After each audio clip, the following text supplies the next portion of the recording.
भैरव शब्द का शाब्दिक अर्थ होता है रक्षा करने वाला या रक्षक। भैरव भगवान शिव के 5वें अवतार हैं, जिनके मुख्य 2 रूप हैं, काल भैरव और बटुक भैरव। अधिकांश लोग काल भैरव को ही बटुक भैरव मानते हैं, जो कि एक गलती है। हालांकि दोनों शिव के ही रूप हैं, परंतु इनमें बहुत अंतर है। सबसे पहले हम जानते हैं काल भैरव की उत्पत्ति की कथा। पुराणों के अनुसार जब ब्रह्मा और विष्णु में विवाद उत्पन्न हुआ और दोनों एक दूसरे को अपना पुत्र बता रहे थे, अर्थात विष्णु कहते कि ब्रह्मा का जन्म उनसे हुआ है और ब्रह्मा कहते कि विष्णु का जन्म उनसे हुआ है। इसी बीच उनके मध्य में एक अग्नि स्तंभ प्रकट हुआ, जिसने उन दोनों से कहा कि आप दोनों में से जो भी इस अग्नि स्तंभ का ओर या छोर पता कर लेगा, वही बड़ा होगा और वही सर्वत्र पूज्य होगा। ब्रह्मा ने एक हंस का रूप धारण किया और विष्णु ने एक वराह का रूप धारण किया। ब्रह्मा ने ऊपर और विष्णु ने नीचे की ओर प्रस्थान किया। एक समय आने के बाद श्रीहरि विष्णु ने यह मान लिया कि इस अग्नि स्तंभ का कोई अंत नहीं है, परंतु ब्रह्मदेव किसी भी कीमत पर अपनी पराजय मानने को तैयार नहीं थे। कुछ ऊपर पहुंचने पर उन्हें वहां केतकी नामक एक पुष्प मिला। उन्होंने उससे कहा कि यदि तुम मेरा समर्थन करो तो मैं तुम्हें सबसे महत्वपूर्ण फूल की उपाधि प्रदान करूंगा। केतकी ने ब्रह्मा जी की यह बात स्वीकार कर ली और उस पुष्प को लेकर के ब्रह्मदेव वापस नीचे आ गए। जब उस अग्नि स्तंभ से उसने पूछा कि क्या आप दोनों में से किसी को मेरा और छोर मिला, तो इस पर नारायण ने तो मना कर दिया, परंतु ब्रह्मदेव ने कहा कि हाँ, मुझे मिला है और सत्यापन के लिए केतकी पुष्प को प्रस्तुत कर दिया। केतकी ने भी ब्रह्मदेव का समर्थन किया। तब उस अग्नि स्तंभ ने एक पुरुष की आकृति ग्रहण की और प्रकट हुए महाकाल महारुद्र भगवान शिव।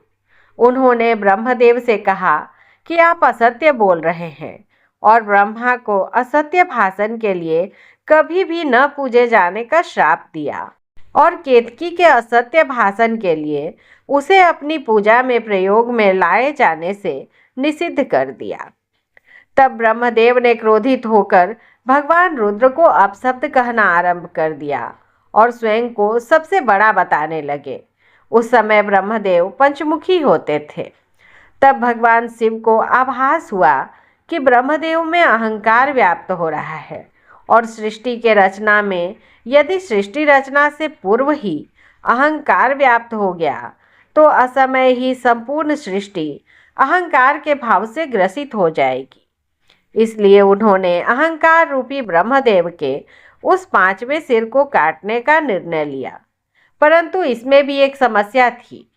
भगवान शिव उस बात को जानते थे कि यदि उन्होंने ब्रह्मदेव का सर काटा तो उन्हें ब्रह्म हत्या का दोष लगेगा, और यदि उन्हें ब्रह्म हत्या का दोष लगा और उनमें उलझकर वे त्रिमूर्ति से अलग हो जाएंगे और असंतुलन व्याप्त हो जाएगा। इसी कारण सर्वसमर्थ भगवान रुद्र ने अपने ही अंश से एक ऐसे विकराल गण को उत्पन्न किया जो कृष्ण वर्ण के थे, अस्थियों के आभूषणों से सुशोभित थे। उस दिव्य पुरुष को देखकर और उसकी गर्जना को सुनकर ऐसा लगता था मानो लाखों भयानक काले मेघों ने जीवंत रूप लेकर गरजना की हो। उनकी जटाएं देखकर ऐसा प्रतीत होता था मानो असंख्य भयानक विषधर हों।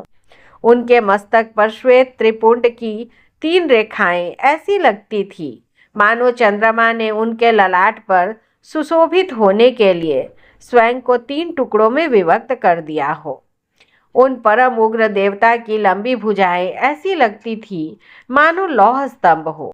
भयानक अष्ट महानाग जिनका यज्ञोपवीत बने इतरा रहे थे।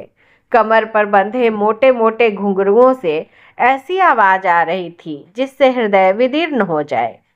उस महाकाय महाबाहुगण को भगवान शिव ने स्पष्ट शब्दों में कहा कि ब्रह्मदेव के 5वें सिर का छेदन कर दो।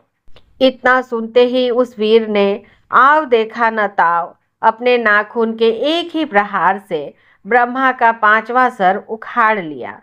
परंतु वह सर उनके हाथ में ही चिपक गया।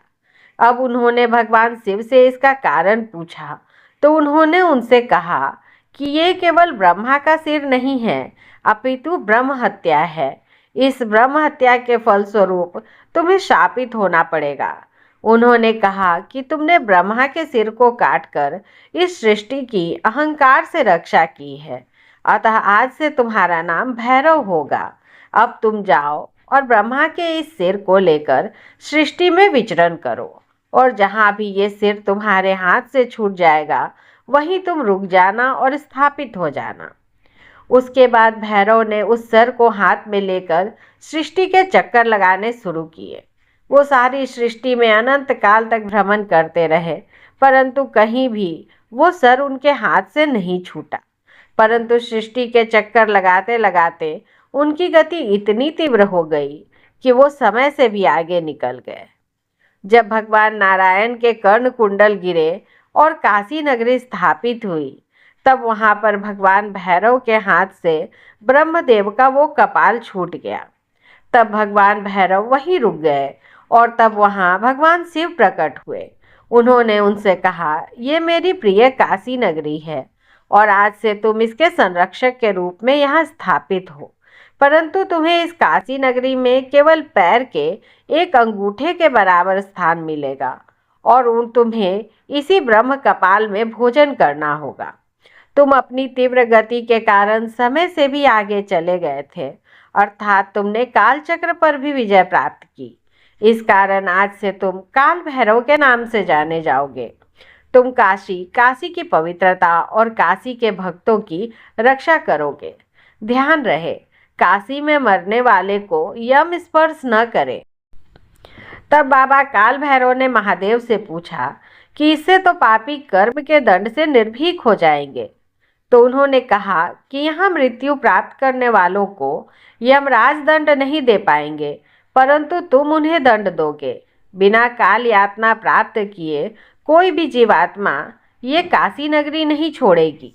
जिस जगह पर वो अग्निस्तंभ प्रकट हुआ था वह जगह आज के समय में अरुणाचल प्रदेश में स्थित है, और जिस स्थान पर ब्रह्मा का कपाल छूटा था वह जगह आज के समय में वाराणसी स्थित कपाल मोचन तीर्थ है। इसी कथा से संबंधित बाबा कपाल भैरव के जन्म की कथा है। जब बाबा काल भैरव को महादेव द्वारा काशी में स्थापित किया गया तो वे ये सोचने लगे कि भगवान ने मुझे दंड देने का कार्य तो दे दिया, परंतु मैं दंड दूंगा कैसे, क्योंकि मुझे कैसे पता चलेगा कि कौन सा व्यक्ति सही है और कौन सा व्यक्ति गलत। तब उनकी नज़र पड़ी ब्रह्म कपाल के ऊपर।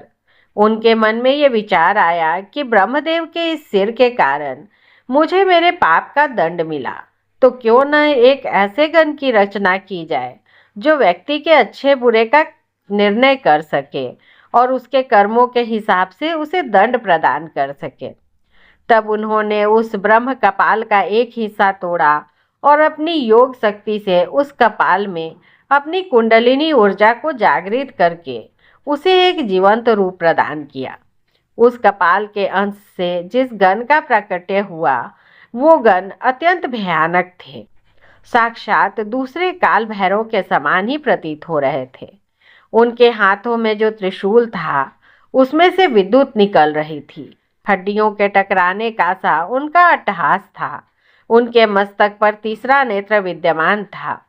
परमेश्वर शिव के समान ही वो सर्पाभूषण धारण किए हुए थे। उनके यहाँ एक हाथ में कपाल था और दूसरे में त्रिशूल। भगवान काल भैरव ने उन्हें देखते ही प्रसन्नता से उन्हें अपने हृदय से लगा लिया और उनसे कहा कि तुम ब्रह्मदेव के खंडित कपाल से प्रकट हुए हो और तुम्हारे अंदर मेरे कपाल की ही ऊर्जाएं हैं, अतः आज से तुम्हारा नाम कपाल भैरव होगा।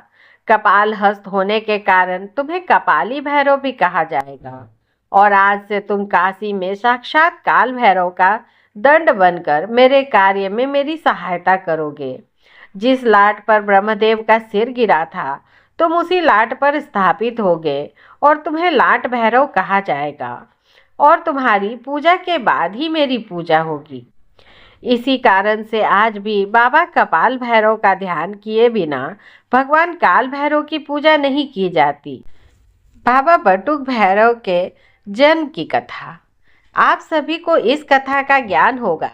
जब परमेश्वरी महाकाली को शांत करने के लिए परमेश्वर भगवान शिव माता के चरणों के नीचे लेट गए थे, तब माता काली को जिस पश्चाताप ने घेरा था, उसके कारण माता ने भगवान शिव से ये वचन लिया था कि आज के उपरांत वो कभी उनके सामने भूमिशाही नहीं होंगे। तब भगवान ने उन्हें वचन दे दिया, परंतु कालांतर में जब माता ने दारूक नामक असुर का संहार करने के लिए पुनः काली स्वरूप धारण किया और वह नियंत्रण से बाहर हो गई, तो भगवान ने वचन बंधित होने के कारण एक नन्हे से बालक का रूप धारण किया और माँ माँ कहकर काली माँ को पुकारना आरंभ किया। बालक की करुण पुकार को सुनकर माँ काली का हृदय द्रवित हो गया और वो अपना आक्रोश भूलकर उसे गोद में लेकर लाड प्यार करने लगी और उनका क्रोध शांत होकर उनका उग्र रूप शांत हो गया। तब उस बालक से माँ ने पूछा कि तुम कौन हो? तो उस बालक ने उत्तर दिया, मैं शिव हूँ। तुम्हें शांत करने के लिए मैंने ये बटुक रूप धारण किया। बटुक का अर्थ होता है बाल रूप। तब माता ने कहा कि आप अपने पूर्व रूप को धारण करिए। तब भगवान शिव अपने शिव रूप में आए। तब माता ने उनसे पुनः आग्रह किया कि आप अपने भीतर से उस बटुक रूप को बाहर निकालिए। तो भगवान शिव ने उनसे इसका कारण पूछा। इस पर उन्होंने कहा, उस स्वरूप में आपने मुझे माँ कहा है, आप तो मेरे स्वामी हैं, पुत्र नहीं हो सकते। तब परमेश्वर ने पुनः बटुक रूप को प्रकट किया। तब माता ने उनसे कहा कि आपने इस बटुक रूप में संसार की रक्षा की है मेरे क्रोध से, इसलिए आज से आपको भैरव की उपाधि दी जाती है। आज से आप बटुक भैरव के रूप में पूजे जाएंगे और मेरे पुत्र के रूप में जाने जाएंगे। बटुक भैरव पापियों के काल हैं। उनकी उपस्थिति जहाँ साधकों को सुख का आभास कराती है, वहीं वो बालक 5 वर्ष की आयु में भी पापियों का काल है। सोचिए कि जिस बालक ने माँ काली के क्रोध को शांत कर दिया, उसके सामने कौन ऐसा है जो अपनी शक्ति दिखाएगा। ये थी बाबा बटुक भैरव की उत्पत्ति की कथा।